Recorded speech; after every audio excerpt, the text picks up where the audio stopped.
Good evening. Good evening, everyone.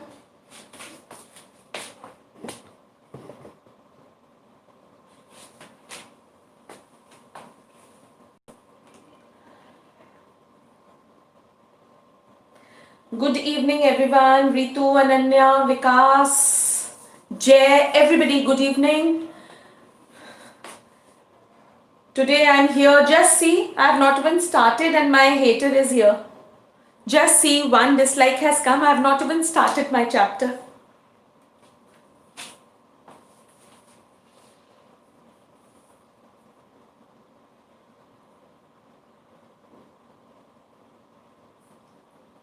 Alright, so today we are here with, I know, you my bachas are here.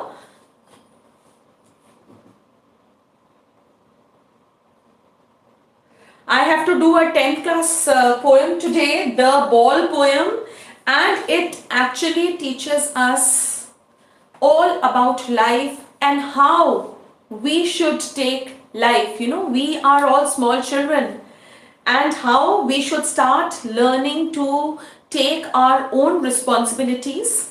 All right, there are so many things in life that we need to know the realities, harsh realities of life. All right, when we are very small, we do not come to know the exact meaning of life, what all life has. And sometimes, when we are small and things start happening which shows the harsh realities, it really disturbs us and depresses us because we are very small. But yes, we have to start learning all this, and we should start taking responsibilities. All right,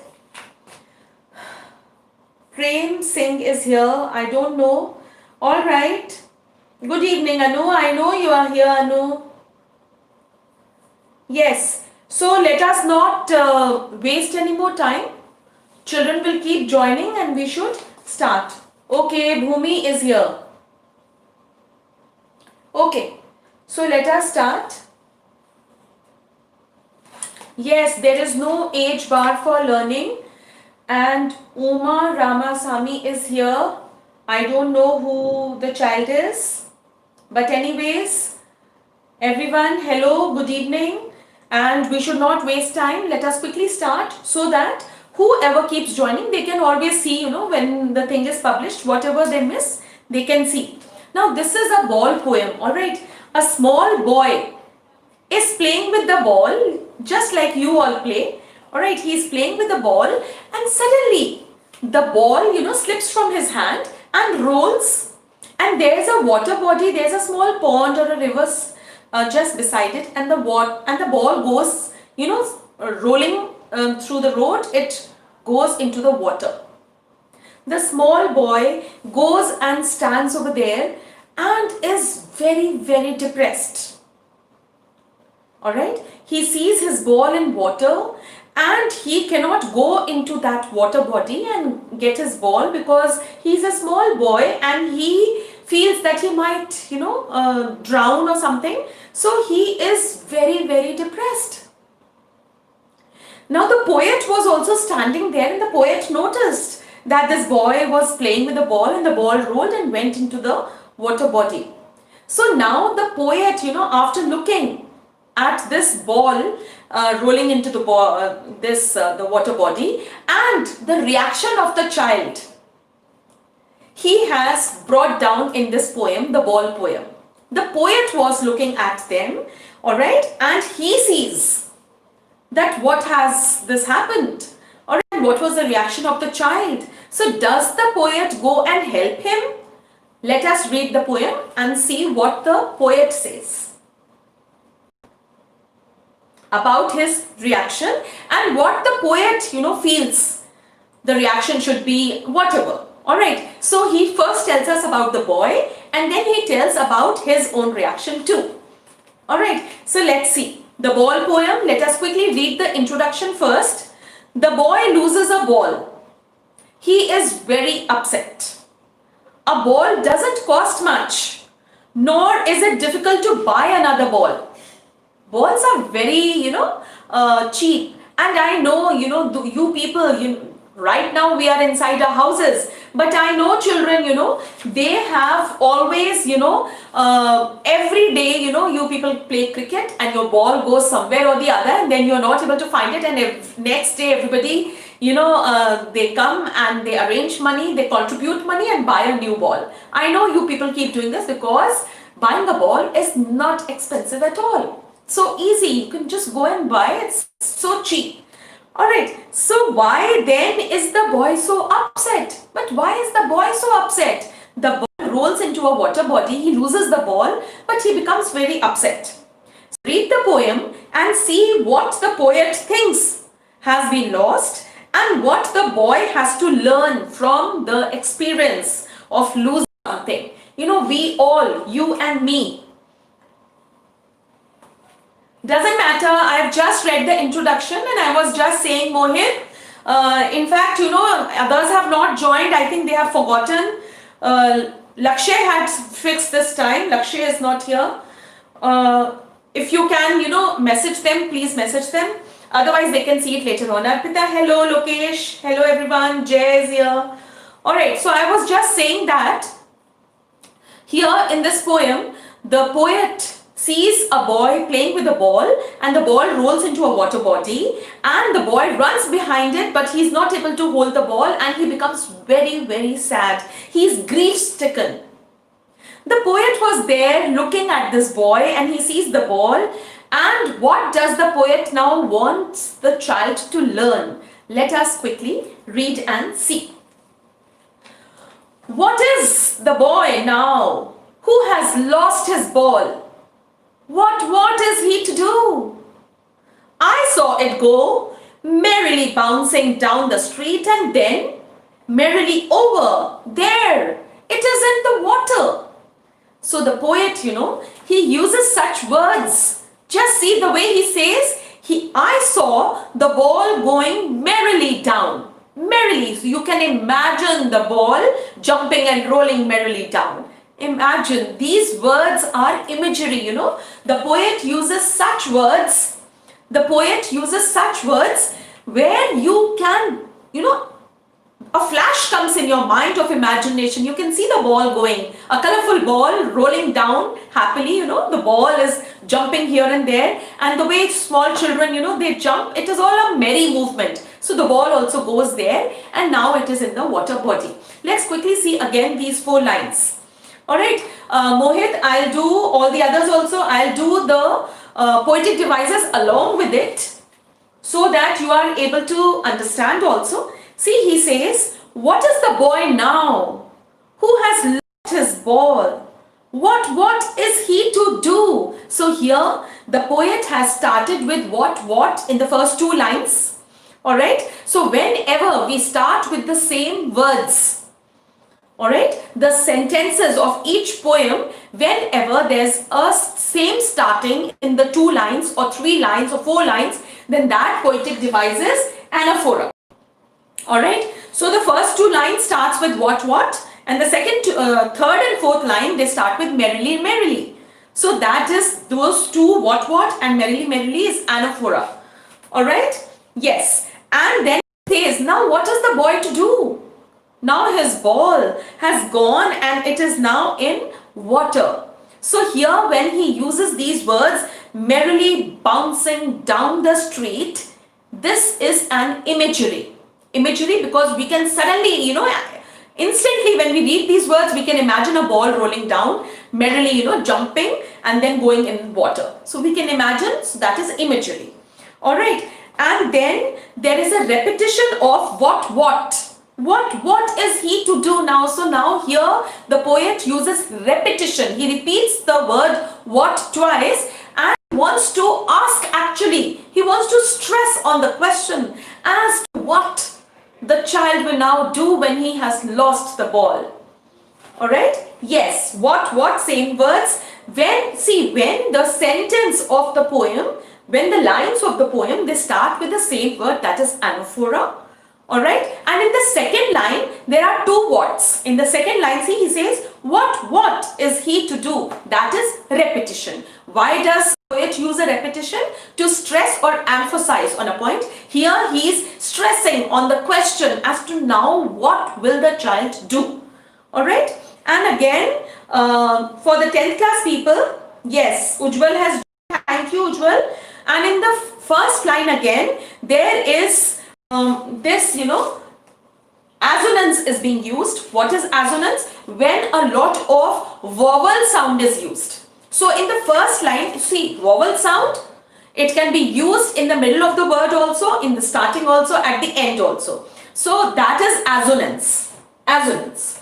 Alright. So now he says, just see the first line. What is the boy? Boy, O, now, who, lost, so many O's being used. So when a vowel is being used quite often in one same line, then that is assonance. Alright, so in just these 4 lines, so many poetic devices. We have got anaphora because the center lines are starting with the same words. First 2 lines with what? Third and fourth line with merrily, merrily. Then we have imagery because we can imagine. Alright, merrily bouncing down the street. We can imagine the ball running down. Then we have imagery we have done. We have repetition of what. Then we have assonance because of the use of many vowels. Alright, and do we have alliteration here? No, we don't have any alliteration. Let us go on now. So the poet says, no use to say, oh, there are other balls, and ultimate taking grief fixes the boy as he stands, rigid, trembling, staring down all his young days into the harbor where his ball went. So the poet says that it is no use. Yes, Ananya. Alright, so he says that the poet saw the ball going and he says that it is no use, going and telling the boy that there are so many balls in the market, usually what we all do. When the ball goes like this, a child loses the ball, he starts crying and all the elders, to make him quiet, they say, doesn't matter, there are so many balls, I'll buy you a new one, I'll buy you a different color one. So we can say so many things. We can even tell them that the cost is so less, what to cry for a small ball, We can say anything of this. So the poet also says that I could say all this, but no use to say. Alright? And ultimate shaking. He says no use to say this, that there are so many other balls, to this boy who is right now trembling. He is grief stricken because his dear, his favorite, his loved ball has now gone into water. Alright, he says that he stands there rigid is stiff, he just stiffly stands there looking at the ball and he's trembling because he's so upset. He's staring at the young days into the harbor where his ball went. He had so many memories, his childhood memories with that ball. So on losing that ball, he feels so bad because so many feelings have gone with that ball. So many childhood memories were attached with that ball, right? So he feels very, very sad about it. Danish has come. Danish, good evening, bachche. Alright, so now he says that it is no use. I could go and console that boy by saying that there are so many other balls, but right now the child was standing there, rigid, trembling, so very grief-stricken because he has lost the ball that is now there in water, with which so many past memories, childhood memories were attached to. So the child was feeling very bad. Now let us quickly see if we have anything here. We have alliteration. Just see, as he stands, stands and staring in the same line. It is 1, 2, 3, 4, 5, 6. 7th line has got alliteration where the sound of stands. We have one, yes. We have one poetic device, that is Just look.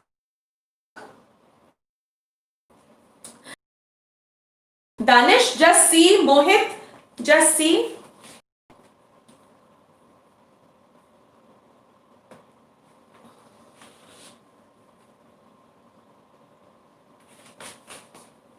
Is it okay now?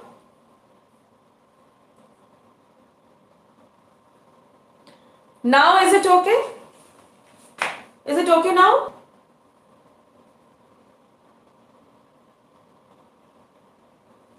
Yes.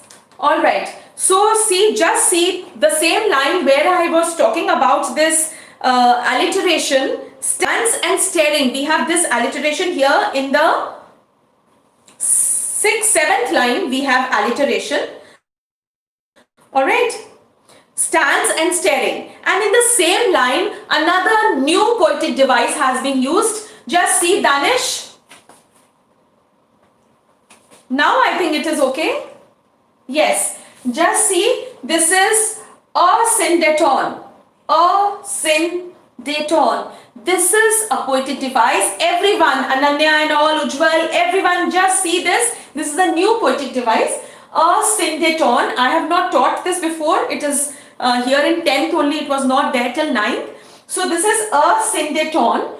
A syndeton is a poetic device where in one whole sentence there are many commas. They could have used, the poet could have used a conjunction in between, but he has not used any conjunction. Alright, so just see, as he stands rigid, trembling, staring down. Alright, so this is a poetic device, a syndeton. Alright, so let us move further. I would not, just see, I would not intrude on him.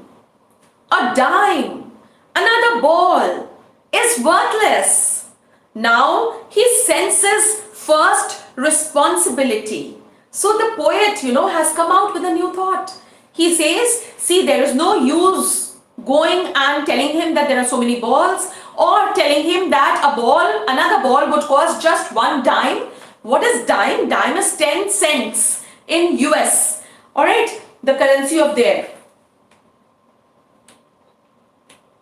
Yes, it can be. It can be, because I have seen this school teachers, I don't know why they have not done, but I have seen in many books. Alright, and I have, so it can come. This is there, a syndeton. Alright, in one of my poetic devices videos also I have included this. Alright, so he says that I could go and tell the boy that it is just a very cheap thing, and it can be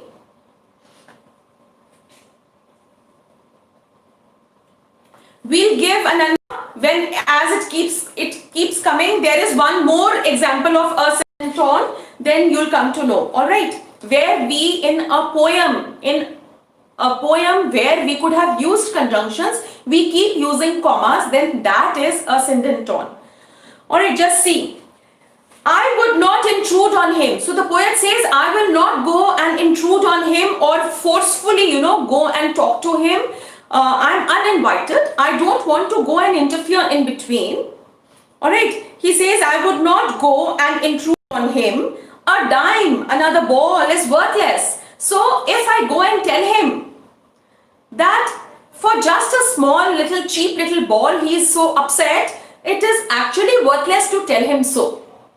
Why? Let us continue. Now he senses first responsibility. So he says, I want him, this small little boy, to learn how to be responsible. He should know all about the harsh realities of life. Nothing is for permanence. We often lose things. We often lose relationships. We often lose things which are very, very dear to us. We often lose people who are actually so very close to our heart. So the boy should start learning now that nothing is for permanence. We will keep losing things. Let him start with this ball, alright? Because later on he will get to learn How no, we lose so many things in life, we lose so many people in life. It really is disturbing, but you and me, we all are mortals. mortals. We are not immortal. We will die one day. So we will lose people. We will lose things. We will lose all our loved possessions. Isn't it? So let the small boy learn. Start learning by losing one ball. Alright. Now let us see if we have any poetic device here. Again, a dime. See, Danish, Ananya, Ujjwal, see. A dime, comma, another ball, comma, is worthless. Alright. He could have used some other conjunction in between. Alright, but he has again and again used commas in this poem. So this is also an example of a syndeton. A syndeton. Alright? Yes, we should learn to lose. No, we should learn not to lose things. We should learn we should know about the harsh realities of life, accept as it comes. Alright, we can't do anything. Can we bring a dead man back? Can we bring the thing that we have lost, or a tree that has been cut? Can we plant it again? No, a new tree will be planted, right? So we should know about all the harsh realities of life. We should start becoming responsible. Alright, if the boy would have been responsible, he would have quite, carefully held the ball. It would not have gone into the sea, into the water. Yes. Alright, let us quickly move further.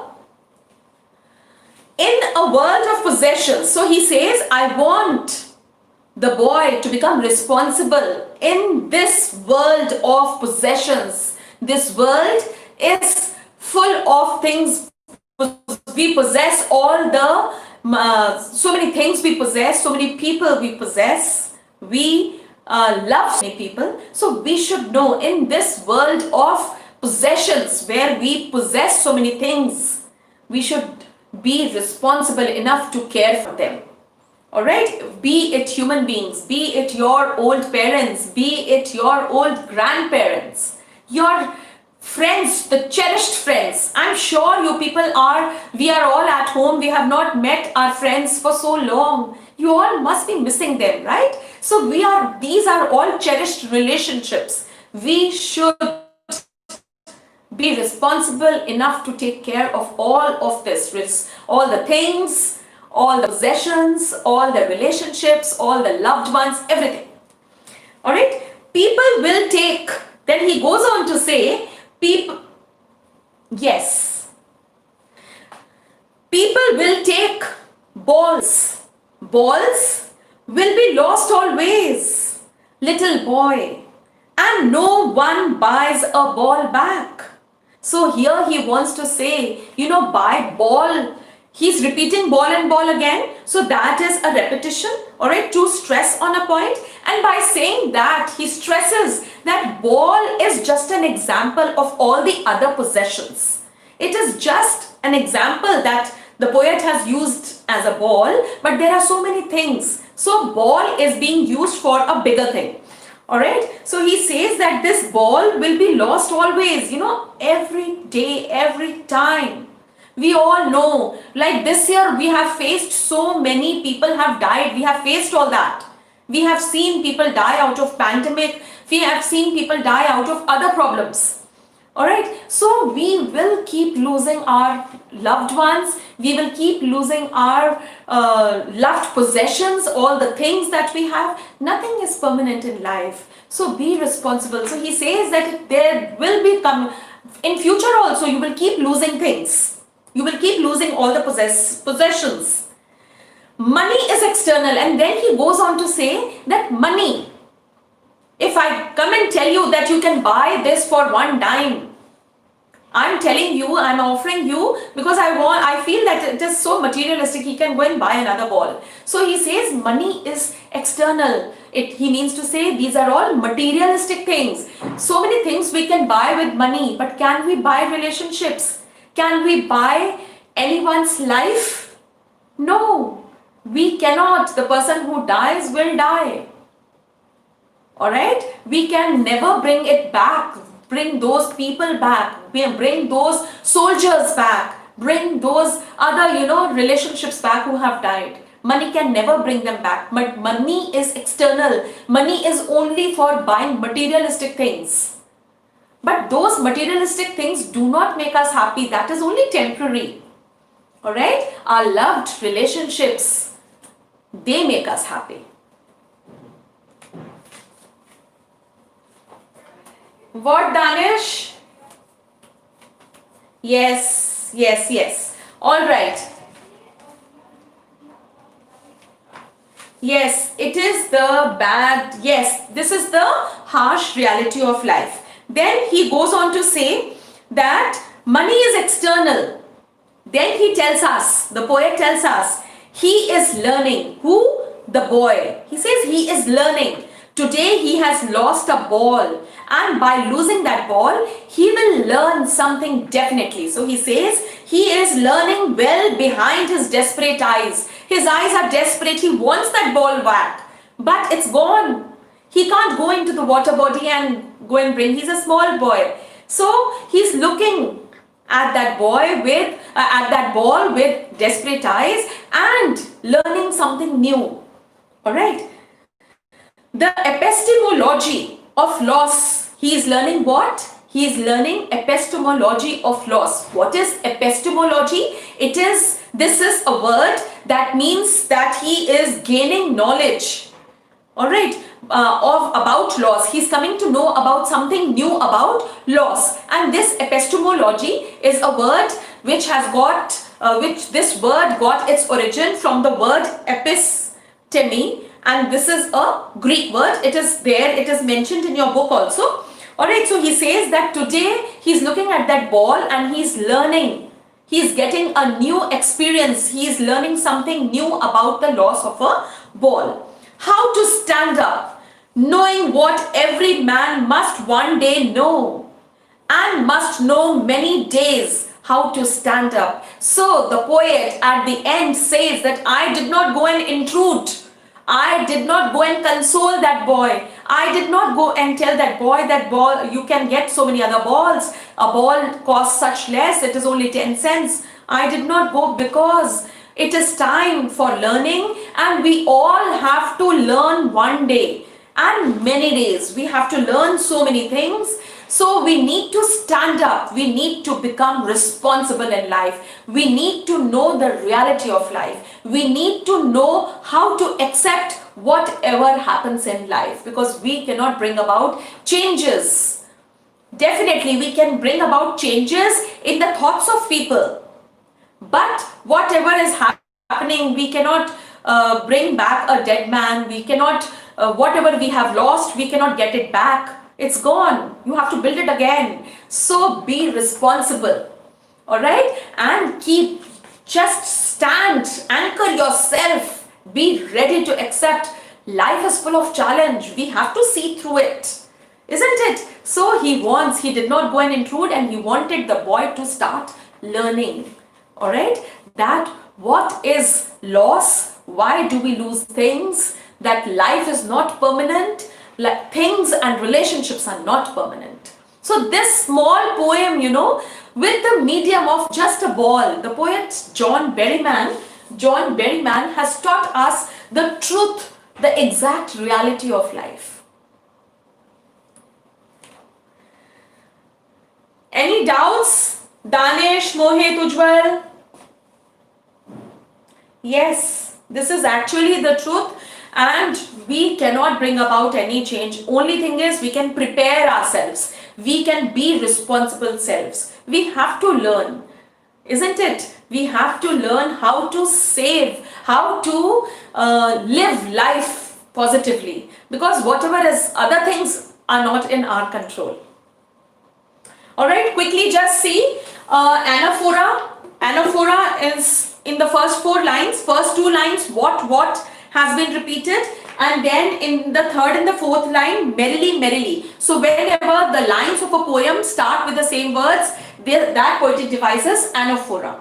Alright, next is alliteration. Let us see the alliterations. In the 7th line we have stands and staring, SS sound, and then in the 5th last line, if we go up from the last line, 5th line up, buys, ball, back. So we have B sound being repeated. So that is alliteration. Then imagery, when we imagine merrily down the, what does he say? Merrily bouncing down the street. So this is an imagery. The poet has used such words which quickly creates an imagination in our minds. So that is imagery. Repetition, we have what has been repeated when in the 2nd line the poet asks, now what will he do? He stresses on the question that now what will he do when he has lost the ball, and then he has repeated balls, balls.